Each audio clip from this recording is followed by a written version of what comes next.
Good afternoon, Americans. This is your favorite alien on Saturday, May 11th. A little rainy afternoon here in Georgia. Got a little low between the rain here. Bubba's out looking for his birdies.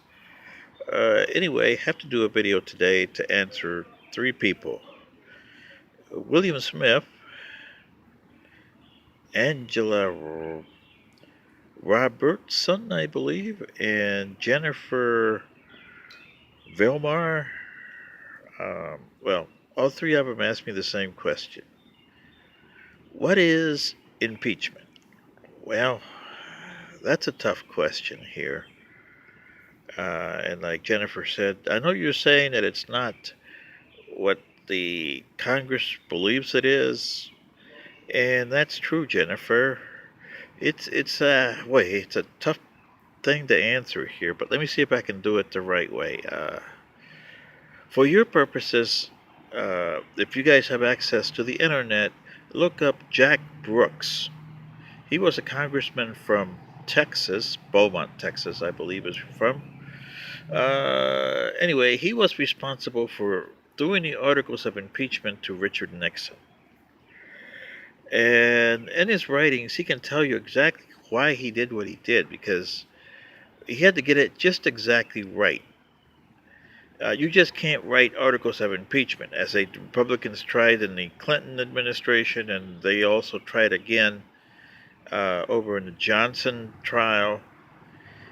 Impeachment is a political tool, but not really political tool as far as the Republicans and Democrats are trying to use it. And I know that's a wishy-washy way of doing things, but let me try to explain it. Uh, when they say high crimes and misdemeanors, that is not to say that you need a smoking gun, say, uh, to get them out of the office. This is a political tool. It's just meant to get somebody out of office. It's not a criminal. It's basically the same as a grand jury, but with a little subtle differences. In a grand jury, the prosecutor has the right to ask all questions. The defendant does not. He's there to clobber you and let the grand jury say you're indicted. Well, the impeachment is there to impeach the president, not to indict him. And there's a difference there. High crimes and misdemeanors. Okay, the high crime would be President Nixon firing um, Archibald Cox. That's a high crime. Misdemeanors would be the tapes that John Sirica gave him. That is the misdemeanor side of it. So Mr. Brooks understood that, and he made his articles accordingly so he can make them ironclad, and Nixon could not wig or wag from him. The Democrats here in the committee today, the dum-dums as I call them, with Chairman Nadler, who, by the way, I don't think, General Rodino relied heavily on Mr. Brooks, because Mr. Brooks says, I got him. And, for the most part, Peter Rodino was looked at in his time as, you're wasting time here, just like Nadler is today. But you don't have a chairman, or you don't have a Jack Brooks in the Congress today. You have dum-dums. And that's the story with it. They don't know how to do the articles of impeachment. They got all the information they need.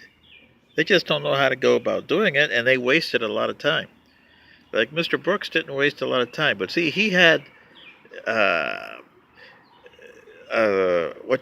previous information. If you remember, then House Minority Leader Gerald Ford in 1970 tried to impeach Chief Justice William O. Douglas. And William O. Douglas was a character. I mean, he was as liberal as they come. For you guys today, I mean, none of the Supreme Court justices on the Supreme Court today are as liberal as William O. Douglas was. Trust me, I was a kid at the time, so I know what I'm talking about. And Congressman Ford at the time tried to impeach him because he just didn't like him. I mean, William O. Douglas lived an interesting life. He had like 4 or 5 wives. He divorced them like crazy, and then he had all these alimonies he had to pay. So he had speaking fees and all kinds of fun stuff going out there, foundations that were kind of wacky, wacky. You know what I mean? Hanky panky. Well, it just turned out that Mr. Brooks couldn't find enough information to impeach him. And President Ford later on, when he retired in 1975, said, bygones be bygones. That's what I like about President Ford. But anyway, back to impeachment here. Uh, the Democrats today have two keys that are impeachable for President Trump based on Mr. Brooks' idea and Chief Justice Marshall idea of the impeachment, which they haven't read. Number one, Sally Yates. Number two, the tweets, but they've never gone to in any courts. You need to go to a court, like Mr. Brooks said. He went to a court to subpoena the tapes, John J. Sirica. They went to the courts for the firing of Mr. Archibald Cox, i.e., Mr. Giselle, or Judge Giselle.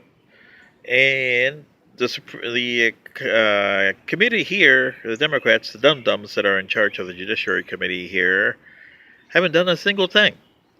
So I hope, especially for Jennifer and you other two guys, that answers your question. I know it's a beg, but you have to look at it. And like I said, for further reference, go into Chief Justice John Marshall and the writings that Mr. Brooks, Jack Brooks from Texas, did when he was preparing his articles of impeachment against Richard Nixon. And he'll tell you how he did it and what he had to do. Okay, this is your favorite alien signing off, and I say, I hope this helps, guys. Thanks.